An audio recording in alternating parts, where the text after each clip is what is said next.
Welcome to Southern Gospel Journal. My name is Daniel Mount, and I have the honor of being joined this evening by Danny Jones. How are you this evening? I am doing very well, Daniel. How about yourself? I am doing great. Can we start with your background and your testimony, where you're from? Well, I've been around long enough to where all of my memories are in black and white. So that should give you a good starting point there. Actually, I was born in May of 1966, so I'm about to touch on my 60th birthday. It really doesn't seem that long. Um, However, I have noticed a few changes along the way, but I'm not going to complain. I was originally from the state of Florida.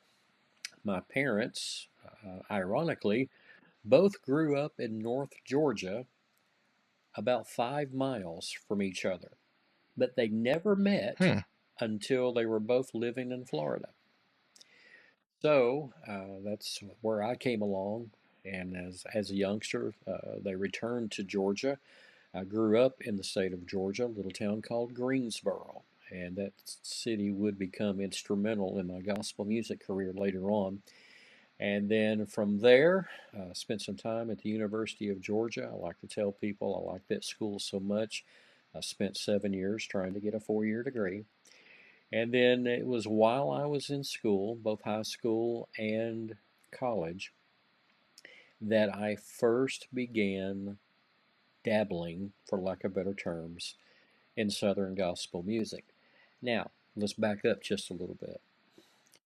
Both of my parents had fathers who were actively involved in singing schools and the song conventions and different church activities where they led the music. And in that entire family, on both sides, both my dad and my mom's side, you find a long history of people involved in music, mostly shape note music, and most all of it within the church arena. So while I can sing a little bit, the world is not ready for that. And for whatever reason, God decided He would put me right in the middle of the behind the scenes aspects of Southern gospel music. And the year 2026 is actually my 46th year in Southern gospel music. So Wow. I was marginally kidding when I said my memories were in black and white. Uh, on a more personal level, again because of my family's heritage, um, church was a very important part of our upbringing. And for years, I had several uncles on both sides of the family who were involved in ministry at some level or another. Some pastored a church, some were evangelists, some were music ministers, things like that. So it's always been right in my forefront, if you will, of what the music actually represents. But it got very personal for me back in the 1980s, 1988 to be exact. And I realized that you can watch all of that unfold in front of you. You can hear the songs, you can sing the songs, you can walk the talk, that kind of thing. But until you truly live it, truly give yourself to the Lord, it's only acting a role.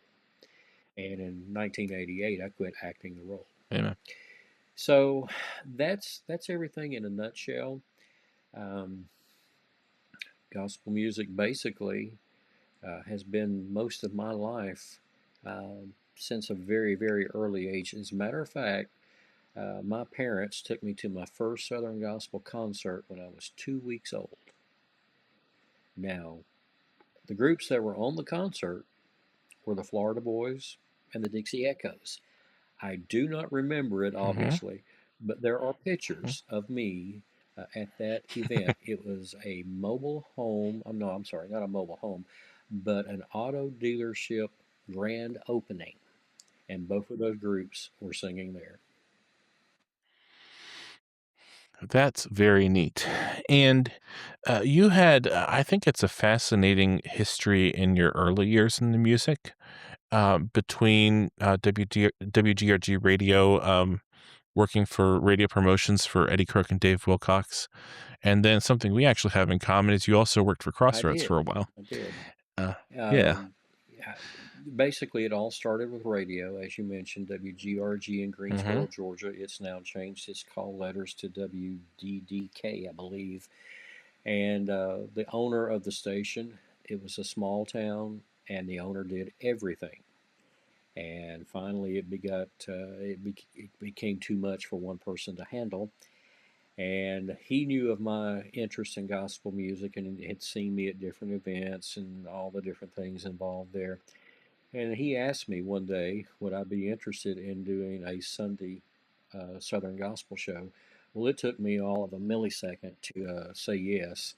And that's where it started. And while I was doing radio there at the station, I first became acquainted with people such as Dave Wilcox and Eddie and Bob Crawford, Marvin Norcross, his legacy, Ken Harding, all the people that you read about in the history books of Southern gospel music. Well, that's where I first got acquainted with them, was at the radio. And as I was doing radio, Dave Wilcox approached me one day about doing some independent contractor work and radio promotions for the Eddie Crook Company. The company was going like gangbusters at the time. You know, they had such artists as McCamey's, Bishops, and the list goes on and on and on.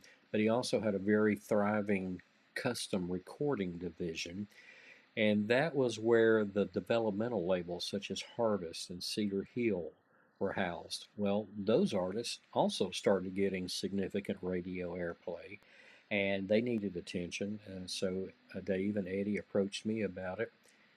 We did that for a couple years, still there in Georgia while I was doing radio. And then the opportunity came along to move to Nashville in 1991. Worked with Eddie for a little over 5 years, or almost 5 years. And right after that, I had the opportunity to go to work for another of gospel music's legends, Eldridge Fox. And I cannot begin to tell you how many doors that Eldridge opened for me. Eddie also opened a lot of doors for me, but Eldridge, for some reason or another, he found something in me that he truly believed in, and um, he he uh, he really emphasized that if I wanted to do something in gospel music, he would help me. He would show me every possible door to walk through, and he did. So it was bittersweet. 6 months later, after joining Foxy and all the folks at Horizon and Crossroads Music, um, when I got the call from Jerry Kirksey about joining Singing Youths. And to show you how things work, uh, Foxy knew before I did. Hmm.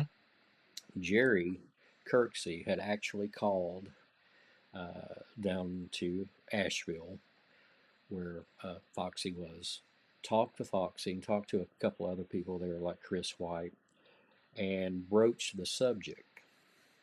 I didn't know this until later. So when he called me, I was somewhat floored by the opportunity. I mean, I had known Singing News all of my life. I remember getting it because mom and dad subscribed to it, and it was, in the early phases of a newspaper. And so when that call came, the first thing that went through my mind is, well, I can't do this. It's because Foxy had just literally paid to move me from Nashville to Asheville, had put a lot of effort and time into me and my wife and young son, and I hated to walk out, for lack of better terms. Well, one day, while this was going on, like the day after I got the call, Foxy walked into my office and said, "Hey, what you doing?" And I said, "Well, right now I'm just trying to tidy up a couple things for this next radio sampler that we were doing at the time. You remember those? And he said, well, come on, go with me. We're going to ride into town. Now, when you rode into town with Foxy, that means he wanted to talk about something. He didn't need you to go help load stuff into his trunk of his car or anything like that. He wanted to talk. And the first thing I thought of was, uh-oh, I'm in trouble. They know I've talked to Jerry Kirksey, that kind of thing. We hadn't left the parking lot of Horizon when he turned to me and said, if you don't take that job, you're crazy. He said, opportunities like this rarely come along, and and he said, in my opinion, I think you're a perfect fit for that. And he, said, I'll hate to lose you, and all that, but you really need to consider this. And I said, well, you've just done all of this for me, and now you'll never get your investment back. And he said, if you don't take this job, I'm going to send every member of the Kingsmen over to your house, box you up, and send you to Boone. So, and he would have.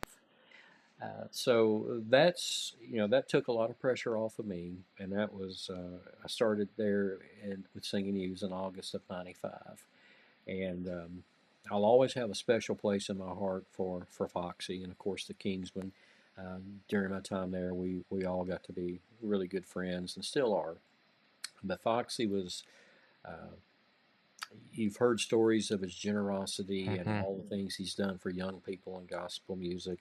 I can assure you that every word of it is true because I lived it myself. Neat. And then, so I was with, I've been with Singing News now going on almost 31 years, and it's we're still here. Neat.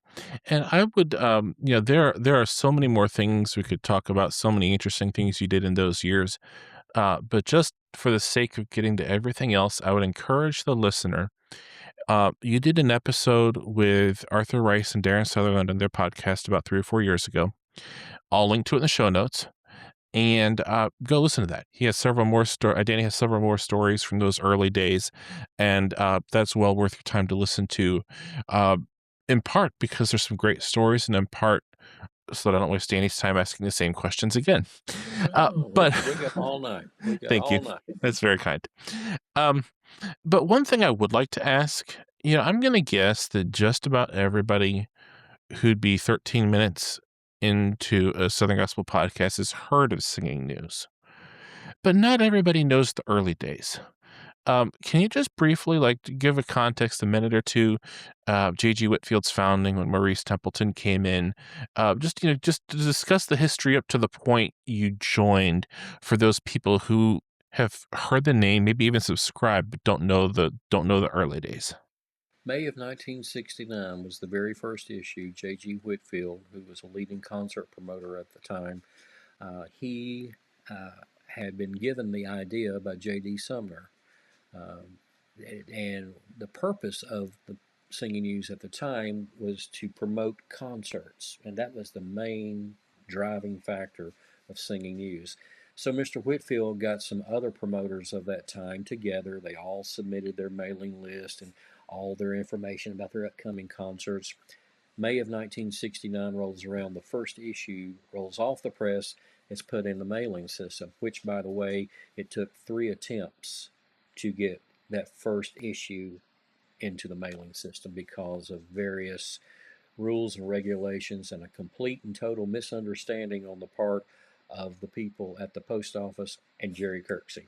They both admitted it afterwards and everything, but it took 3 times of carrying over 100,000 newspapers back and forth from the Hmm. Singing News office to the post office. So Mr. Whitfield had the Singing News from 1969 into late 1985. And he was approached by Maurice Templeton, who had been a customer of Mr. Whitfield, advertising some cruises, gospel music cruises, as well as some other travel agency related things. And Maurice had seen the effectiveness of that advertisement because what he was wanting to give to people or encourage people to do, well, that was the prime market for those cruises and the other trips that he had, like to the Holy Land. So Maurice was at the leadership of the magazine from about early 1986 through the end of 2005.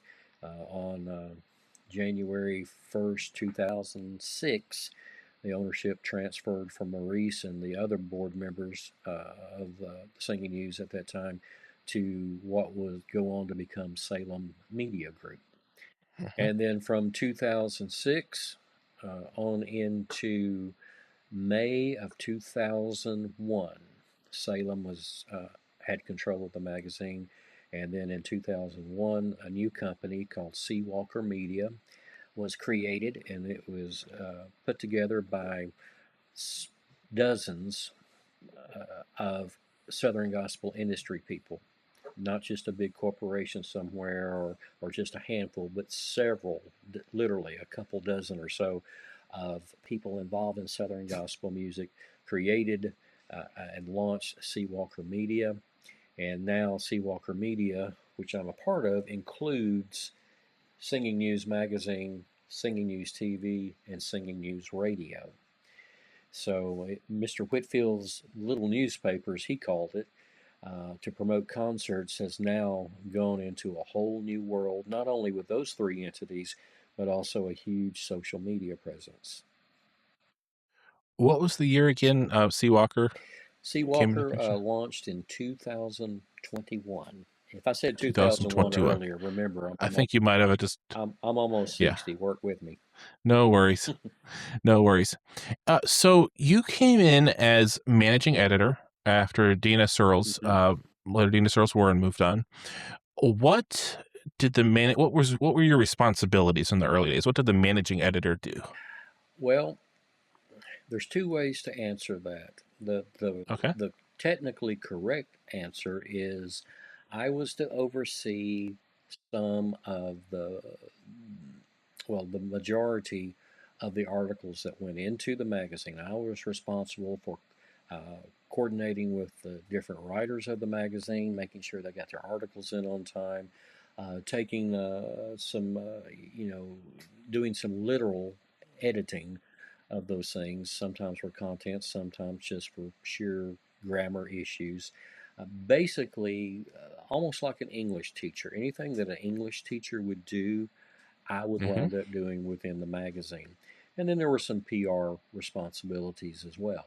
Now, that's the technical side. The real thing that actually was on my employment contract was a one liner from Jerry Kirksey that said, "Whatever we need done." And Yes. so that was probably the more accurate statement of the two. But from managing editor, went into editor, and then from editor to editor in chief when Jerry retired, and then from editor in chief went to publisher for a little while, and then on into vice president. Neat. This is something I'm curious about. You know, well, for context, the generation, whenever we come in to Southern Gospel, the generation we come up with, the people who are our age, are often some of our best friends in the industry, and then the people who come after us in a similar way. But it's a little different when we're talking to somebody who's been a legend for 30 or 40 or 50 years before we ever came in. So I'm curious, year one, had you already been involved in the music enough to kind of know everybody? Or was there anybody you talked to in those early days that made you just a little bit nervous to talk to because they've been a legend for so I long? think that the answer is both. Uh, Okay. because because of being involved in it so early, I was around a lot of these folks literally as I was growing up. I mean, Yeah. for example, I can remember being around the Lewis family Hmm. when I was 6 years old. And I'm not talking about just at a concert, I'm talking about running into them in a store because our town where I live was not that far from where they lived. So I see. we would run into each other frequently. So you had that. And then, in terms of the legends that may have been a little bit intimidating, I don't know that anybody uh, really made me so nervous that I could not talk to them. I Hmm. may have been a little more reserved than I was later, but I remember the first time I met people such as J.D. Sumner, Jake Hess, Hovey Lister, Wendy Bagwell, Les Beasley, all of those characters. I can remember my first real conversation with those people. And I will tell you this: every one of them, every single one of them, were gracious. They answered all of my questions. They did not rush me away, get away from the table, kid, or anything like that.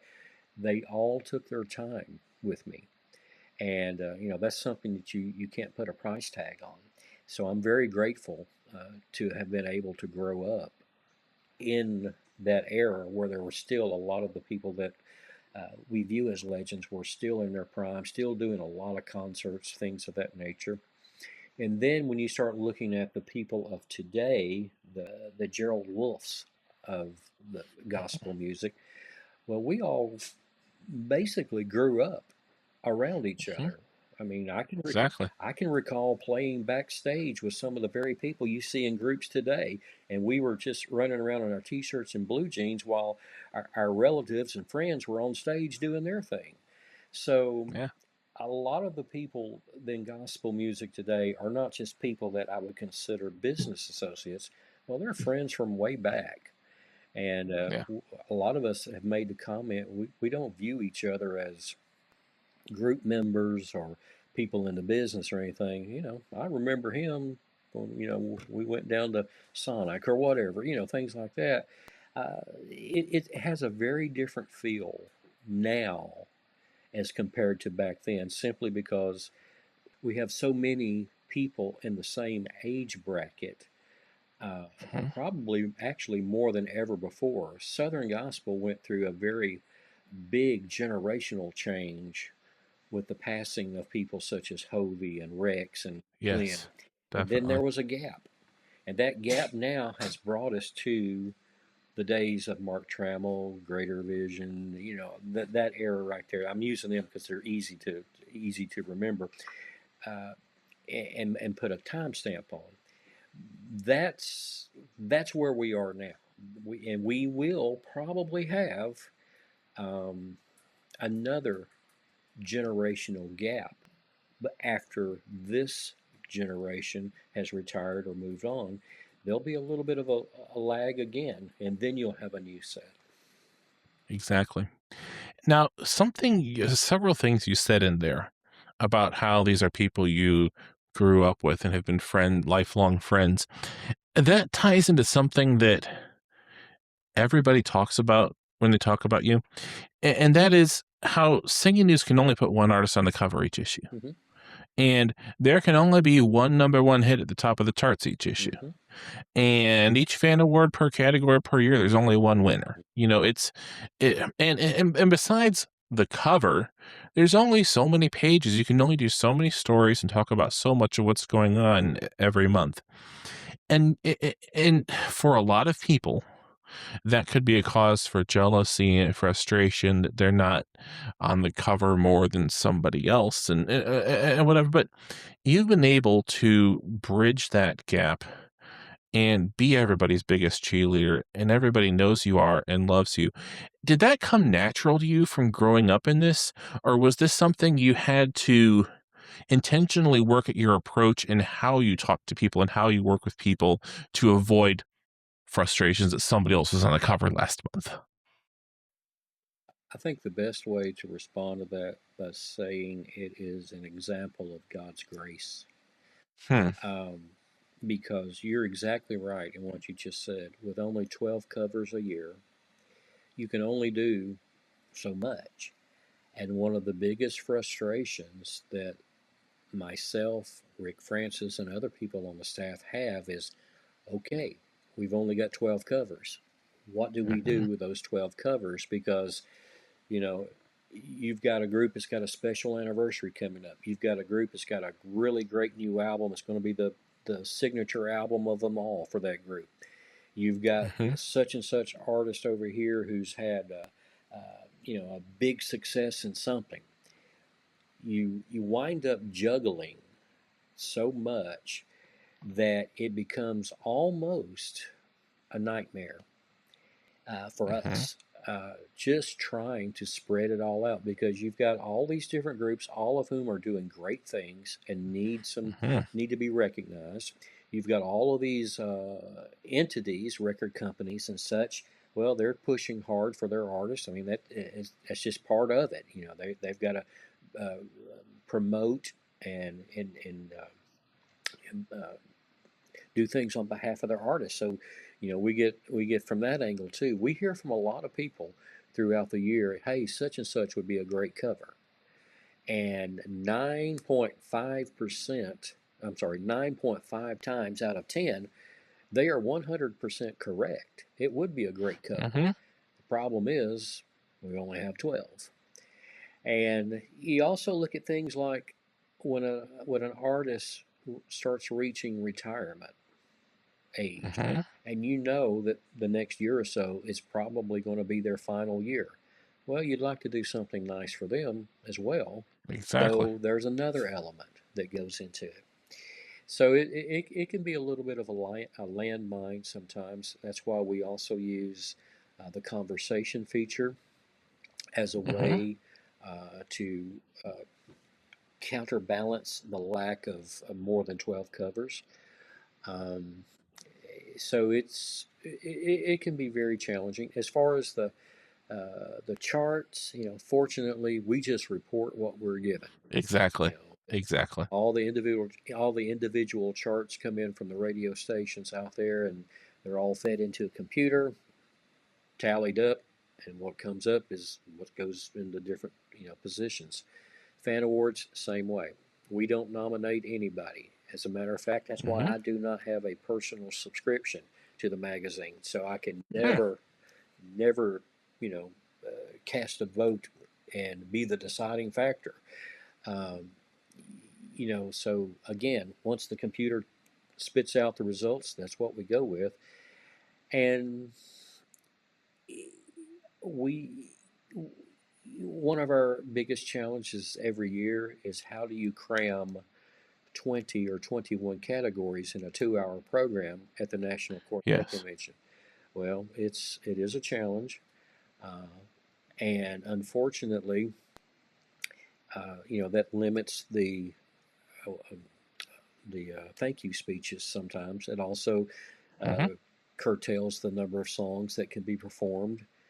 All those different factors. So we try to make it as entertaining as possible, and that's where we rely on people such as Michael Booth, Jeff Easter, and a lot of the other folks that you see hosting, Tim Lovelace, Karen Peck, Lauren Talley, the list goes on and on. Uh, it's those folks who really pull it off. Rick, myself, Scott, we give them a guideline. We do not give them a script. We just say at 20 minutes past the hour, you need to be at this point. Look over my way occasionally. I'll tell you if we're running ahead or running behind. Once that program starts, it's in the host hands. And we just hang on for the ride, to be honest with you. Neat. You know what? I have a couple more questions about the magazine, like memorable issues, that kind of thing. Uh, but while we're talking about the fan awards, I have a couple questions there. So let's just talk about that while we're there. Sure. I'm curious if you don't like, I don't want you to feel any pressure to share anything you're not comfortable about sharing, but within what you're comfortable about sharing, I'm just curious what the process looks like when you have a conversation of, it's time to bring this new award category in. You had favorite songwriter for decades. And then at one point you did favorite non-artist songwriter for a couple years to give some of those songwriters who write many of the songs in the charts. Like, I get why it happened. I'm just curious what the conversation looks like when you're like, this is the new award we should bring in this year. Well, that conversation generally is born with this thought: what can we do to strengthen the program? We Hmm. will, we do have 4 or 5 award categories that are in the back of our minds. The biggest problem is trying to find a place to put it within the program, because Hmm. we don't really want to split up the fan awards and make it a two-nighter, or you present certain awards at a different location. We really don't want to do that. We feel like it's best Hmm. being all together one cohesive program, because you don't want to give anybody the impression that you're slighting them, that their award does not mean as much as the ones on the main stage, for example. So we do have a few categories that we would like to try at some point, but what we do is we pay very close attention to the ballots, the nominating ballots, when they come in. Hmm. That is a totally blank ballot. It lists only the category, gives you a line to put in the person that you want to nominate. And we watch and see how many of each category is actually voted upon, in that nominating thing. And if you were to happen to see a category that for some reason very few nominations were coming in, that would tell us that, okay, this one might be one to consider for dropping. But at the same time, they've been a part of the program and they've come to be expected, and we're a little bit trapped, to be honest with you. Hmm. So we've over time, the core of the program, what you're seeing now, those 20, 21 categories, those are the ones who have stood the test of time. This past year, we did add one category, another DJ category, because without DJs, this music is in serious trouble. And there are so many different methods now of playing gospel music, either as a syndicated program or a standalone radio station, that it really gets hard to encompass all of those people in one award. So that's why that award was created this year. I will Right. not say that that will be the final award added, because there is a real possibility at some point you will see another one. But honestly, to add another one, that means one category may have to go by the wayside. And Hmm. okay, what do you do then? So I think that that makes that's the sense. conversation. Now, I want to preface this next question by I'm not asking you to name favorites, favorite people getting award, anything like that. This is more like stories. What are some of the most memorable fan awards moments that stand out to you that you've been part of? Whether it's a funny moment, a moving moment, an award that was really meaningful to the person who received it. I'm not asking you to pick favorite winners. That's not a fair question to ask you. This is just memorable stories. What stories really stand out when you think about fan awards you've been right there at for years? Well, there's several. Because of my involvement with the fan awards, a lot of times I'm the one who crafts the structure of the program. Hmm. Sometimes I do it by myself. Sometimes I work in conjunction with Rick Francis and some other folks there at the magazine. I'll help secure the host, the different presenters, that kind of thing.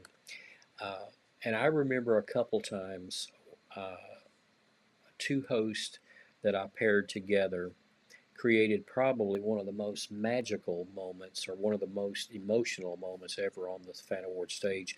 It was the year that Brian Free and Tracy Stuffle presented favorite female singer, or favorite alto. I think it was. 2000. Just, It was yeah. 2005, whether it's female singer or alto. It was 2005 because that was top of the list. If you didn't bring it up, I was going to ask you about that moment. Well, obviously, because of what I do, I have just a little bit of advanced knowledge on the winners. Um, Once we get the results back and they're all certified by all the folks, I do see the winners most of the time. On that particular year, um, I had already paired Tracy and Brian, simply because bass and tenor. That was my whole thought going Mhm. into that. But right before the program, I I called Brian off to the side and I said, "When you get the winner's envelope, let Tracy read it." And he looked at me and he said, "Okay. Any certain reason?" I said, "No, just let Tracy read it." Now Brian's a sharp fellow. He already knew because he knew what awards were being presented during his segment. So he put two and two together pretty quickly. But that turned out to be an incredible moment. Tracy had It was. zero idea that that was coming. It's obvious to look at the reaction on his Mm-hmm. face that he didn't know. And considering what happened with Tracy later and his ultimately his passing, I'm glad I had the forethought to do that because that created such a special moment, not only for he and Libby, but for everyone who was there. Other moments, Yeah. anytime I paired Daryl Stewart and Roger Bennett as presenters, Mhm. it was nerve wracking because I had no idea where either one of them were going to go, but I knew the fans would get a great program out of it. So we paired them a time or Mhm. two. There's an interesting moment, by the way. There is a clip of Daryl and Roger presenting. I think they were presenting favorite baritone at this particular point. And they're up there, and in fact, this is the clip that's floating around the internet probably more than any other fan award clip. And there is a segment, or there's one shot in that segment where you see Roger turn around and look into the pit around the stage there at the fan awards. And if you read his lips very carefully, he says, "I'm going to kill you." He was talking to me because had was Daryl was in his best form that particular night, and it was one zinger after another, and you know Roger and Daryl were great friends. But even Roger told me later. He said, "Okay, I almost couldn't handle Daryl. He had me tonight, and he didn't mean it in a bad way. He was just saying, okay, he topped me every time." And but those kind of moments, those are what enable the fans to win. They have a great time. They get away from their problems for a couple hours. They get to sit back and enjoy and laugh and have a good time. And that was really my goal of pairing those two because I knew the fans would win. So those anytime with Daryl Indeed. and Roger was a big moment. We've also had some special individual moments with different categories along the way. Um, to name them all, we could sit here all night. But I think one of the other I'm sure. biggest moments that I recall was actually just a couple years ago when we presented a Lifetime Achievement Award to Ray Dean Reese. By then, Mhm. Ray had basically quit touring with the Kingsmen. His health was not the greatest. Mhm. He was having difficulty walking, um, and he still uh, wanted to be at Quartet convention, and he was. And I had asked Brandon, his son, how's he doing this week? Because I knew what we were going to do. And he said, right now he's doing pretty good. I said, do you think he'd want to get on stage and help present an award? And he said, well, maybe. We'll just have to see when we get to that point. So during the Fan Awards program, Brandon and Ray came walking in and sat down on the front row, and I had an opportunity to sneak by Brandon. I said, "Is he up to it?" He said, "Yeah, I think so." Well, we we we called Ray to the stage to receive that. He didn't know it was coming. Brandon didn't know it was coming either. So it was a really precious time to do that. And by the way, I did get Ray to help present the award for favorite Southern gospel artist right then. So that was pretty cool to be able to do that. One question I had of how you navigated a situation that could have been confusing for fans, but ultimately I think ended up being really cool was I think it was 2006. the year Inspirations and I think it was Signature Mm-hmm. Sound tied for, I Favorite believe it was quartet. Quartet of the Year, favorite quartet. Uh, how did he navigate that situation, or did he just let Let it it play play out as it out. happened? Uh, when Okay. in ties, even though it's only happened once, there have been several near misses, and sometimes these categories, the difference between number, the winner and say whoever would be number five, just throw out a number. Sometimes the difference is not that big. I think sometimes people would be a little bit surprised how close some of these categories actually are. And so we knew at some point it might happen Hmm. because we had seen a few near misses. So to us, when it actually happened, well, we said it would happen one day, and there's all kind of scenarios that run through your mind at something like that. But the right thing to do was to share the award. Yeah, that was really cool. One other thing I've just noticed, it's really interesting to listen to the audience reaction as the top five are read out. And sometimes there's almost this pent up enthusiasm of cheers, it feels like, for somebody who is really doing great. They have some strong songs, but the voters might not have quite have caught up to that yet. And and then it's almost catharsis is maybe too fancy a word for this context, but then the reaction when they actually win the awards, like Inspirations for a couple years when the Young Inspirations were really taking off. 2023, the level of enthusiasm when their names are called in the nominations, and then I think it's 2024 they start winning everything.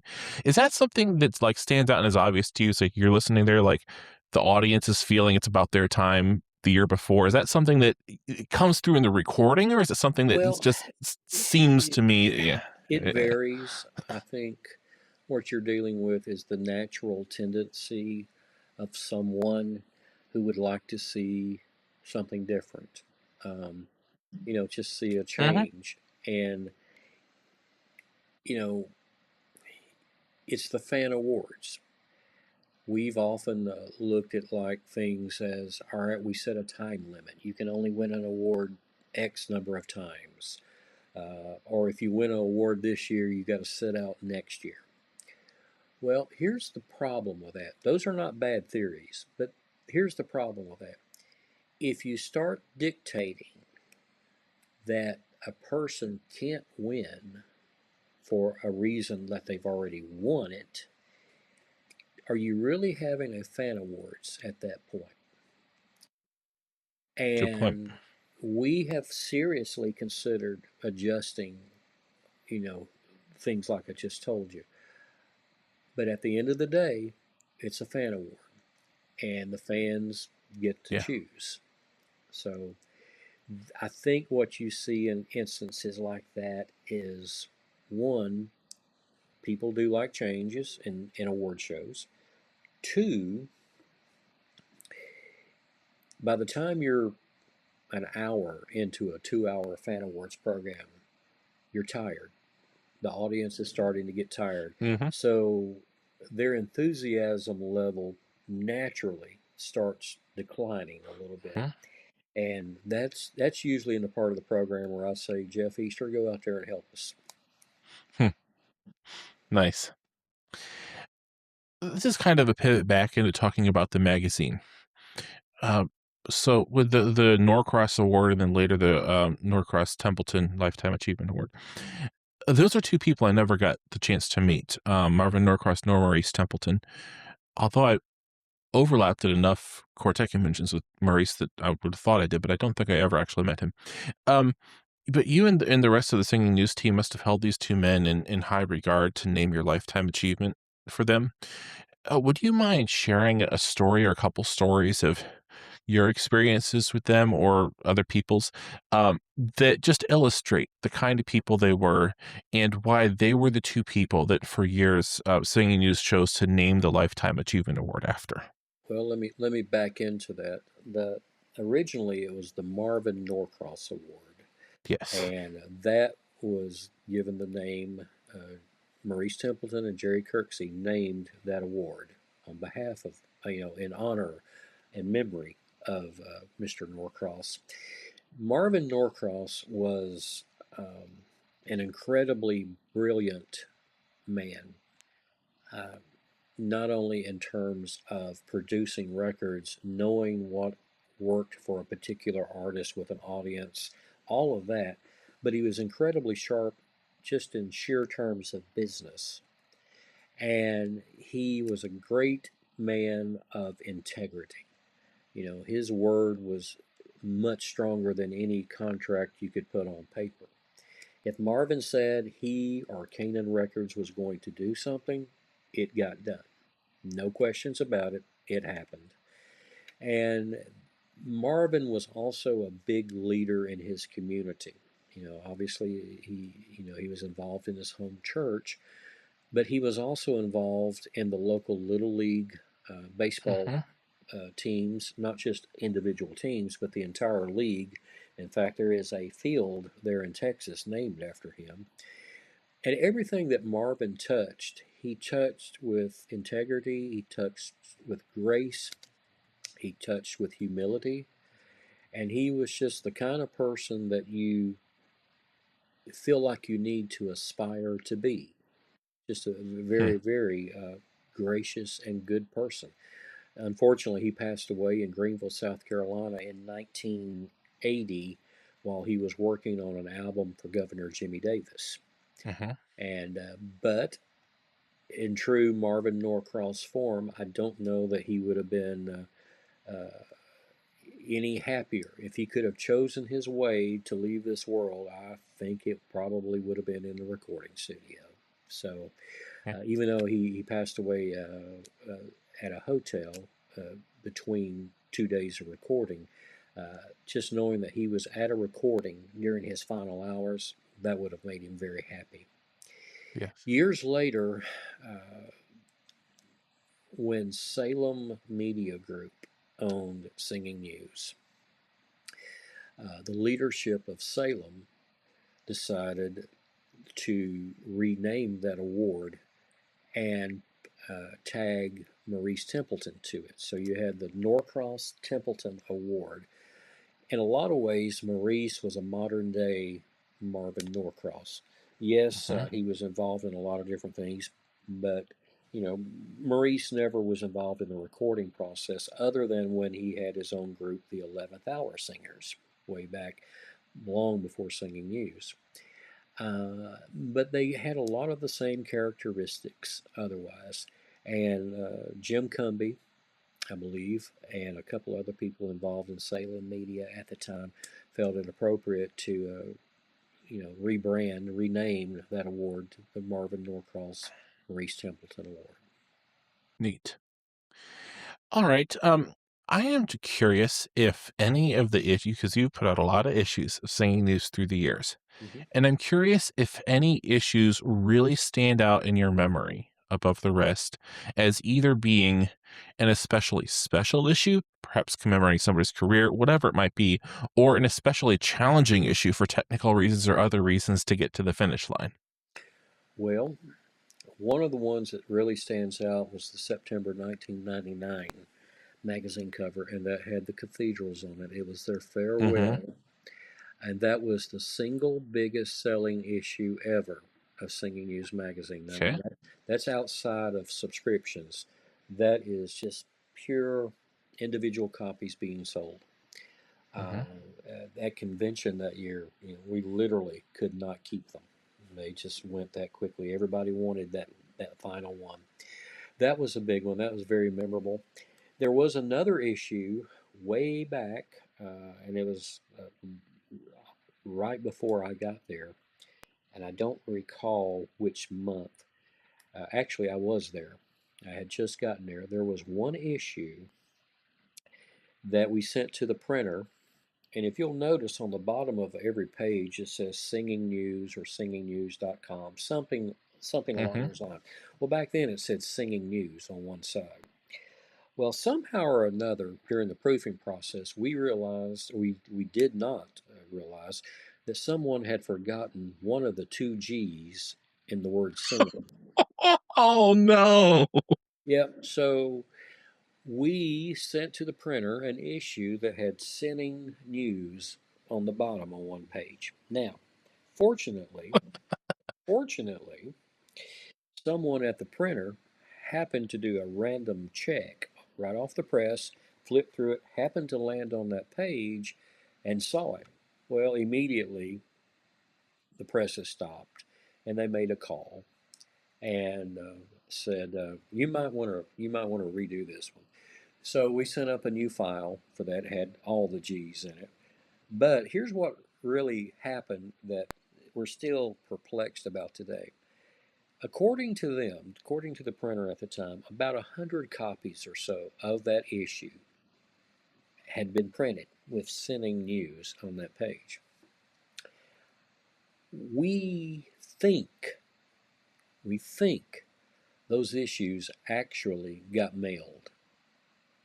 Now, Wow. no one to this day has ever returned one except for one. There was one copy that made it back to us. The rest of them, we have no idea where they are at.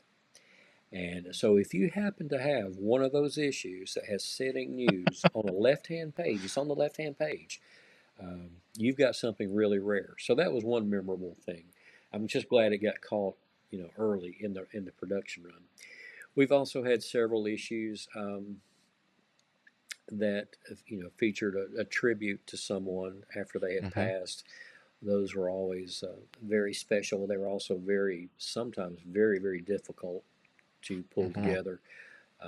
I remember one, the issue with Glenn Payne announcing his passing in October of '99. That would have been the December issue, I think, by then.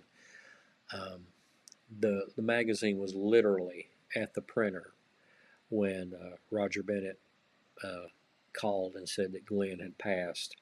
So we uh, quickly made another page announcing that, sent it to the printers, and got it inserted in time to go out in that issue. The following issue, we did a proper tribute to Glenn, but I remember Hmm. that one because we had about 20 minutes to turn that around. Yeah.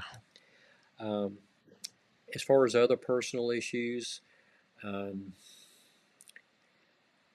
I've been I've been involved in a little over 700 issues now, and they're all trying to pick one. A lot of times is like trying to pick your favorite child. They've all got their issues, their little quirks, things of that nature. And there have been a couple issues that we almost made a deal with God. If we can just get this thing out the door, we will never ask for anything ever again. So, Okay, here's a fun one. Back when I was blogging, I had a PO box and I got a few crazy things, but my favorite was 15 plus years after the cathedrals had retired. Somebody addressed a padded envelope to the cathedrals at my PO box. Cover letter, how closely they followed the cathedrals, how much they loved them, and here are some songs I wish you'd consider recording. And they'd been retired for 15. They must have seen me do Google the cathedrals and seen a story I did about them, and okay, that's their PO box, contact page. Uh, do you have any funny memories of something you got submitted in the mail over the years? well, we've gotten several song Hmm. demos just like that. Uh, can you pass this along to so and so? Can you do this? Can you do that? Um, we get a lot of that. We also get a lot of fan photos, uh, people taking pictures with their favorite artist. Um, and what's interesting sometimes is every now and then you'll get someone, and this is me and my close friend Glenn Yance. Um, Yep. so every now and then that does happen. So that's always good for a smile. But song demos we would also get.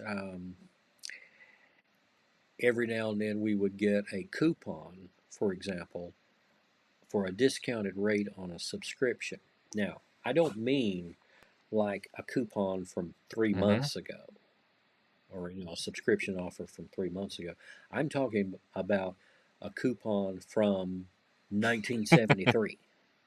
They found it in a newspaper version, clipped it out, and sent it to us with a check made out for that amount. And when we got our first one like that, that's when we realized we need to put an expiration date on these coupons or the subscription blanks in the magazine, because if you don't have an expiration date, you Yeah. have to honor it. So we had to honor a few before we wised up and put an expiration date on the offer. But I think the song demos, the outdated subscription cards, those are probably the things that stand out the most. Every now and then, um, oh, there is one other thing.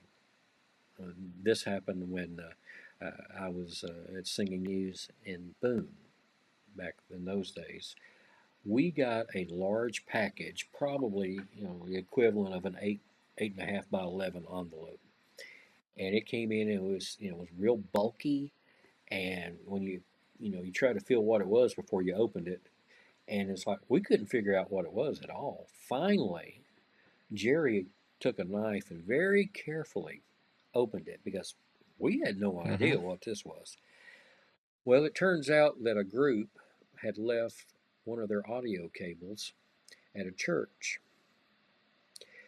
and that church, instead of contacting the group or whatever, they thought, well, if we get it to Singing News, they will get it to the group, and we did.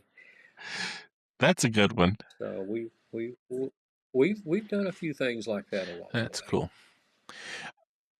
So before I move on from singing news into a couple other aspects, um, one thing I wanted to loop back to that you talked about briefly, the transition to Skywalker Media taking over singing news. And you mentioned, well, one thing you mentioned specifically was that a lot of industry people were involved in that.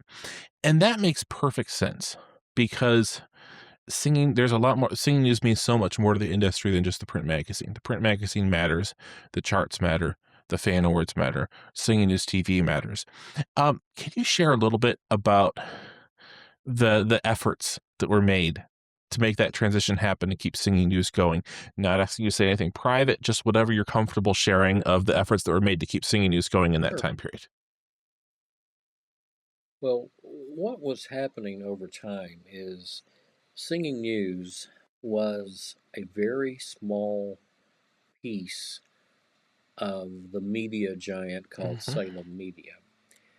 And if you wanted to put it in terms of sheer numbers, we represented a single digits value of Salem's entire business. Salem Media was built upon contemporary music, uh, Christian talk radio, things of that nature. And they excelled at it. So Singing News was just a little blip on their radar. We had a good relationship. They were always great to me, for example, but it was not their specialty. So in early 2020 or so, you know, there was talk beginning to circulate that maybe it was time for Salem to do something different, not just with Singing News, but with a lot of other things. And at the same time, there were some people who were interested if Singing News ever became available for whatever reason, they would like to have an opportunity to be involved in a new venture. Fast forward a little bit to late 2020. Um, some individuals were not paired, but were talking one day at lunch, and they realized that what this individual wanted to do, and this individual wanted to do, and this Hmm. individual wanted to do, and this individual over here wanted to do, all could be grouped together under a new company that would specialize in Southern gospel media, whether it be radio, whether it be TV, whether it be print, social media, what have you. All right, remember what I just said about Salem. At the time of that potential creation of a new entity, Singing News became Okay. available. And then it was a case of those people who were looking to do something and that magazine being available, uh, coming together. A board of directors was established. The the It was a, a set of investors, of several investors, and they were all involved in some degree with Southern gospel music. So everything finalized in the spring of 2021. It was actually announced at Singing in the Sun in April of 2021. That's when the official announcement was made, and that was a very interesting day because earlier that day I was in Myrtle Beach at the same time, um, and Rick Francis was on an airplane on his way to Myrtle Beach, and about the time that he was safely in the air around 30,000 feet or whatever, and I was between different functions at Singing in the Sun, that is when a Zoom meeting was held to inform that there had been a change. Rick and I did have some advance notice because of what we do, but that was the first time the employees of Singing News and other elements of Salem found out about the new ownership. So we went on stage that night with Salem's blessing, shared with the audience that there would be a change, and that it just kind of went from there. Very neat. So I'd love to ask you a question about the Memphis Quartet show. Do you know, because you were part of the founding of that event, as far as in my understanding, do you know if the initial idea came from let's do an all quartet show, or let's make a major Southern gospel event in Memphis specifically, and then the quartet focus came later? Well, Stuart Varnado, Hmm. who was a longtime pianist of the Dixie Echoes, he is the one who originated the idea. And then he approached Dwayne Guerin, Scoot Shellnut of the Dixie Echoes, Greg Inman, who is Clayton Inman's brother, Jimmy Blackwood, and myself, and said, "Here's an idea I've got. Would you be interested in trying this?" His concept was, let's have the J.D. Sumner Quartet, the J.D. Sumner Memorial Concert. Okay. That was originally what was going to take place, and it would be held in Memphis because of JD's long association with Memphis and the fact that a lot of people recognize Memphis as the original home of the National Quartet Convention, which it was. But also, there was such a rich heritage of quartet music in Memphis, i.e., the Hmm. Blackwood Brothers, and so forth. Long story short, branding an event as the J.D. Sumner program just did not work for various reasons, um, none of which were troubling, but logistically, it just did not happen.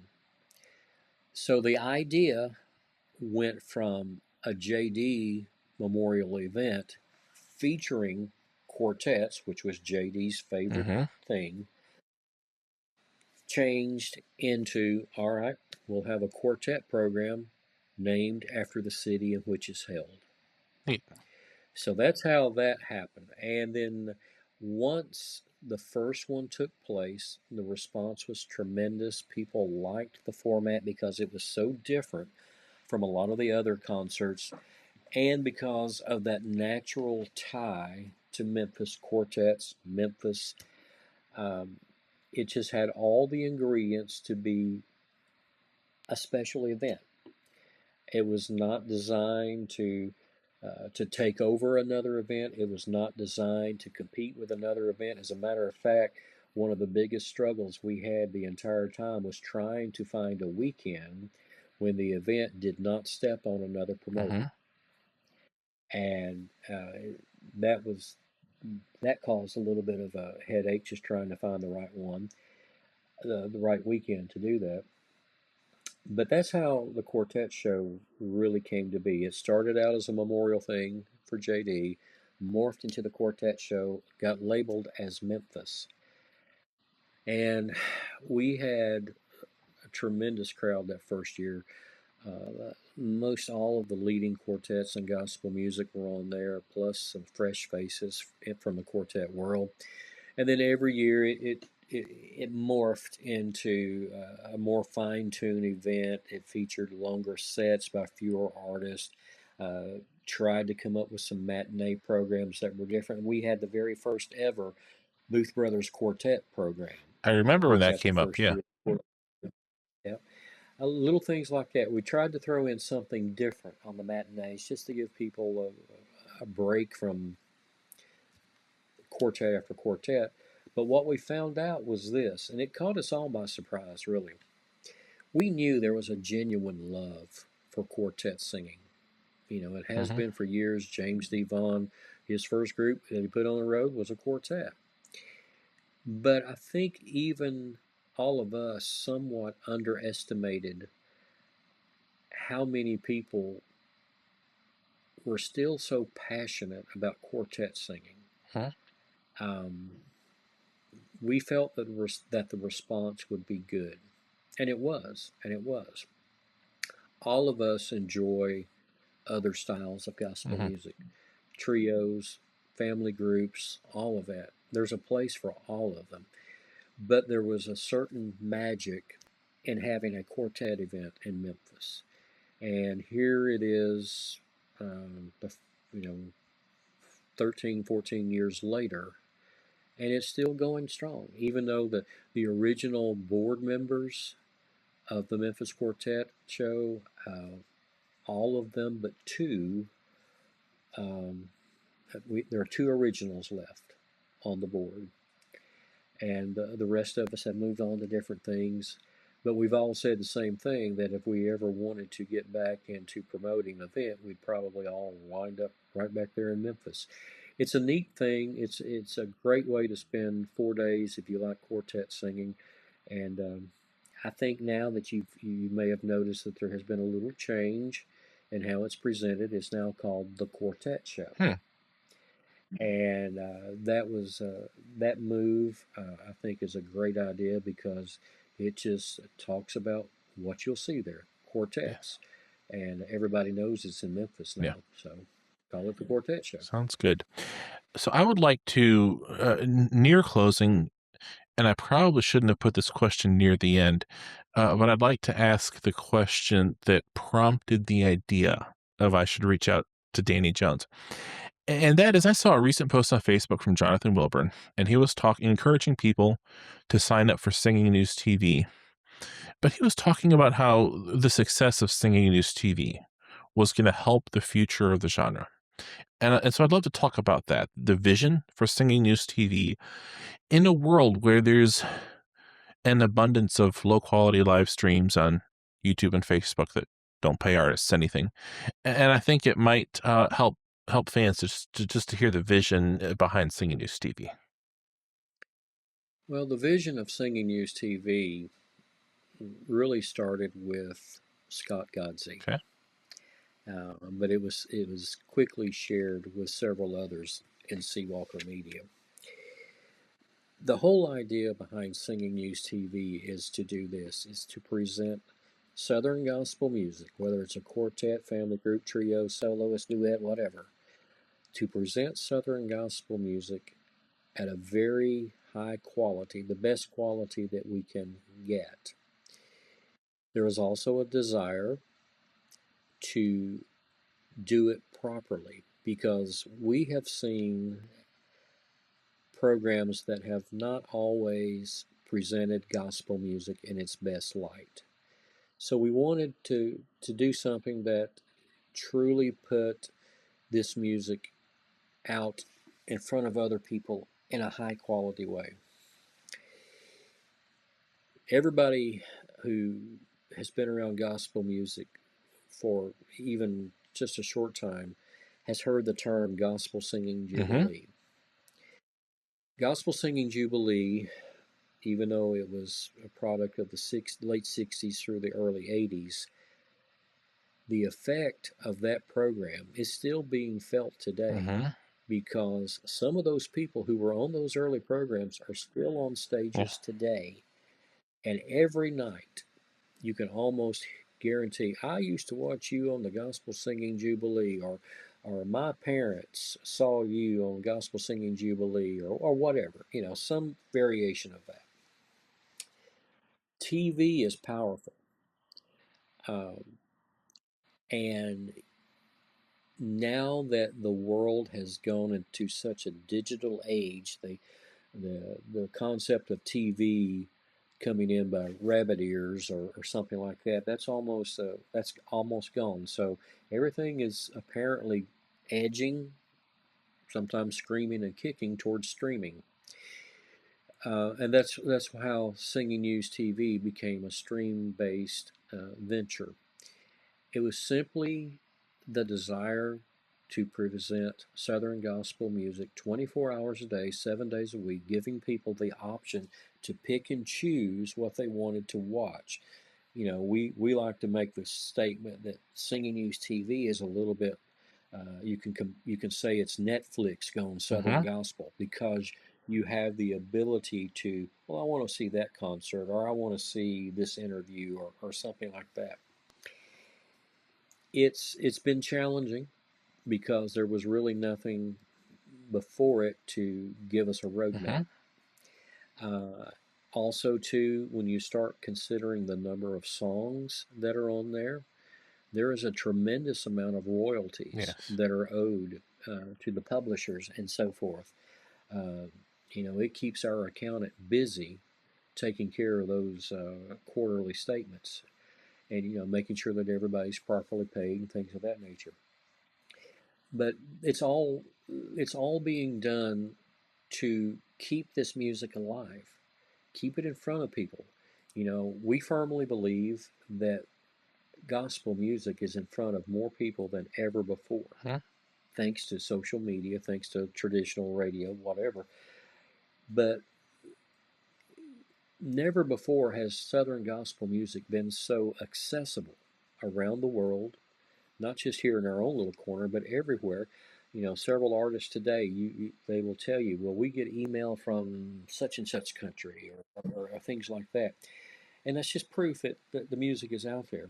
We wanted to be able to not only let people listen to the music, we wanted them to see their favorite artists. We wanted them to see their favorite artists at a certain event. And here's what we found out: a lot of times, if a program shows an artist, say at Myrtle Beach, singing in the sun, well, you know what? Those folks who saw it on the Singing News TV one year looked at everything going on there and said, I'd like to go there one time. Well, next year, instead of watching it on TV, they were in the audience. That type thing happens very, very frequently. So, not only is it a way to promote the music and the artist, it's also to help promote events when possible. And also, it's a way to help introduce some new faces to gospel music. You'll find legends on there, but you'll also find some new faces. So, the whole driving idea behind Singing News TV is very simple: keep Southern gospel music alive and in front of people. Neat. And I think it's helpful for fans to hear one detail that you just mentioned, and that is when we're watching a live stream on Facebook or YouTube, the songwriters are almost never getting, I don't want to say never, but almost never getting paid, as I would understand it. But when we pay, not only are we getting high quality live streams, but the money's also filtering back to people to help keep making this music. And I think Mm-hmm. that's a good component. And it's a blessing for somebody like me in Northern Ohio, where many groups don't come up to Northern Ohio all that often to have something high quality to watch. Right. And then also, too, we have we have discovered that Singing News TV has been a real blessing to people who are unable Hmm. to get to concerts. Uh, whether it's distance or whether it's they physically can't get there because of being confined to a hospital or a nursing home or something like that. And that's an unexpected blessing. It thrills us to know that someone has a chance to listen to their favorite music again, even though they can't attend in person. We're just very grateful that God has allowed us that opportunity. Um, we've got several things planned for Singing News TV. We've got some new events warming up in the bullpen, as they Nice. say, and you'll be hearing more about them down the road. But we just want to encourage people that, you know, however you support Southern gospel music, do it. Support it. Attend when you can, and support the artist. It's a ministry. I mean, yes, there's a lot of entertainment involved. There is, but it's also a ministry. Music a lot of times softens the heart for the word to come through a message or a sermon. It all works hand in hand, and we're just trying to do our part. Neat. And when it comes to doing your part, you and the rest of the singing news team, but I'm speaking, I guess, to you specifically in this conversation, have poured a lot in so many different ways, invested not just into the magazine, but in Southern Gospel in so many different ways through the years. What's kept you going in the rough times? Oh, that's a great question. Um, I think a lot of it is this. It's part of me Hmm. because I was around it at such an early age. I'm not sure how to function without having a Southern gospel element in my life. I'll be honest. I've considered doing other things more than once, but at the same time, I've never been released by God to go do that. Now that may happen tomorrow. You never know. But right now, um, He's got me here for a reason, and until He says move, I better stay put. But what keeps us going is when we hear the stories, like I alluded to a moment ago. Someone is able to hear their music again, but they can't go. Like a traditional concert goer. Um, Someone's life being touched by something Connie Hopper wrote in the magazine or one of the other writers. Um, Things like that make the editing, the rewrites, the I can't believe we can't find that picture moment, that kind of thing. It makes them all worthwhile because we live in a day and a time when encouragement is not always easy to find. So if we can encourage someone along the way, make them smile, make them forget their issues, or maybe recall a childhood memory that gives them comfort because their grandmother sang Jesus loves me to them at nap time, whatever it may be. Um, if we're able to do that, then we all rest fairly easily at night. Nice. Okay, last question. What do you hope Southern Gospel looks like 25 years from now? And what do the fans and artists and everybody working behind the scenes need to do to get us there? I hope what you see is a lot of what I have seen along the way. There is a tremendous amount of cooperation between groups that the audience really never sees because you go to the traditional concert is group A gets up and sings 30 minutes, groups B and C Hmm. follow. What you don't see a lot of times is things like this. Group A has a baritone vocalist who barely can talk, has laryngitis, but he's still there. What you don't always see is somebody from Group C backstage with a microphone singing that part for that guy in Group A, not because they had to, not because Someone said, "All right, you got to go do this tonight." No, it's because they wanted to help. Hmm. That type of cooperation. I cannot tell you the number of stories behind the scenes of how one group would make another group's bus payment because their dates, for whatever reason, had canceled suddenly. There is so much like that that goes on that people never ever know. Never know. I hope that as Southern gospel music goes on into the future, that type of thing continues. I hope we see more of the trend that we see now. If you really think about it, our talent level, the talent pool that Southern gospel music has right now is so full that it's about to overflow. We've got some of the very best singers, we've got some of the very best musicians. Hmm. There are so many great artists right now that it's almost hard to describe them all. I hope that continues. I also hope that we see more young people want to be involved in gospel music. There is a long list of young people involved in this music right Hmm. now, and I hope that list continues to grow, and I think it will grow. Musically and stylistically, I hope this industry, or Southern gospel music in general, um, never forgets what opened the doors for these groups, but at the same time, they are able to present their songs and their messages in a way that goes straight to the heart of the listener of today. Sometimes a good pastor, for example, will tell you, I may be able to reach this person by saying this, but the pastor next door, he can't use that. He can't say it and get through, but he can say this and it works. Same thing applies to gospel groups. Not everything works for everybody. Once everybody finds what works for them, may they continue to use it. Hopefully, God will bless it. And between everybody involved, Southern gospel music can keep going. Thank you. That's well said. And I also want to thank you for the example you've set through the years for me and for everyone else who writes about Southern gospel, talks about Southern gospel.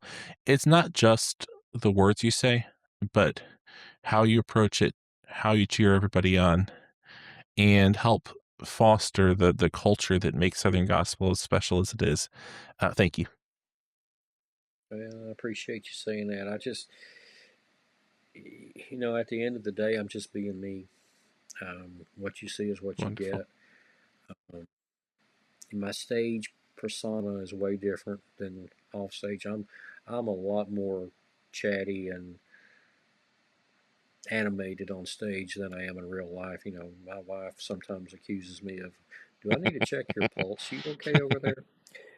But that's my dad coming out in me. Very reserved, very quiet, but at the same time could talk to a phone book. Um, you know, I had a lot of good teachers. Glenn Payne, Eldridge Fox, Les Beasley, a couple others. They invested in me in a big way. Hmm. They took me off to the side and said, "I don't think I would say that again on stage. Say it this way." Yeah.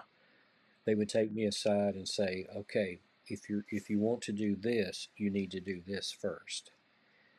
Um, they were they were overwhelmingly willing to share their knowledge, their insight, their wisdom, and even today, um, this sounds simple, and some people will laugh at it, but I find myself doing so many things that Foxy told me to Hmm. do, Glenn Payne told me to do, that sometimes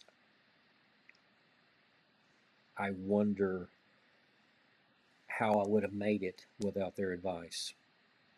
Yeah, and something as simple as, and you've gone through this yourself. Sometimes you get a shirt, a long sleeve shirt, that no matter what you do, the sleeve just keeps coming down on your Hmm. hand and that kind of stuff. Even though it's supposed to be a certain size. You know, Something as simple as this. Glenn Payne saw me on stage one night somewhere, just constantly fighting my Hmm. sleeves. I come off the stage. He said, "Come here." He said,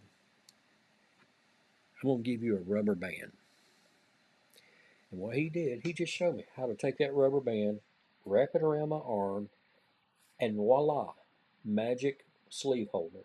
Okay, now that's something simple, but what a difference it made on Hmm. stage. No playing with your sleeve. The cuff was always at a certain place. It's little things like that that you would miss had someone not taken the time to say, "Hey, come here, let me show you." Neat. And I find myself doing that a lot. Pat Barker and I were talking about this probably 2 weeks or 2 or 3 weeks ago about something, and we both realized, wait a minute, somebody taught us that, and now we're telling other people to do things like that. And I think as long as we're able to continue those conversations and carry on those traditions that we were taught, you know, we hope that a couple more generations will benefit from the people like Glenn and Rex and all those folks because they made a difference and they made this industry what it Yes. is. Well, thank you for passing those stories along, and thank you for your time. I have so enjoyed this conversation. Thank you for taking some extra time, and I hope that people who listen enjoy it just a fraction as much as I have. Well, you're very kind. I appreciate you doing it. And Thanks. anything else you need, you know where I'm at. Thank you. I'd encourage the anybody who's listening, if you aren't already, singingnews.com to subscribe to the magazine, singingnewstv.com to check out the Singing News TV service. Anything else you'd like to promote? Well, singingnews.com, Singing News TV, Singing News Radio, all things Singing News. Singing News Radio. Don't forget our friends at the Quartet Show. Don't forget our friends at the National Quartet Convention. Don't forget things like Hmm. Silver Dollar City as they present 2 weeks of Southern gospel music. The Ark there in Kentucky, Singing in the Sun, all the major events, all the little events. Support them all. Well said. And to the listener, thank you for listening to Southern Gospel Journal. Keep up with the latest episodes on YouTube, Facebook, your favorite podcast platform, or on southerngospeljournal.com. Thanks for listening.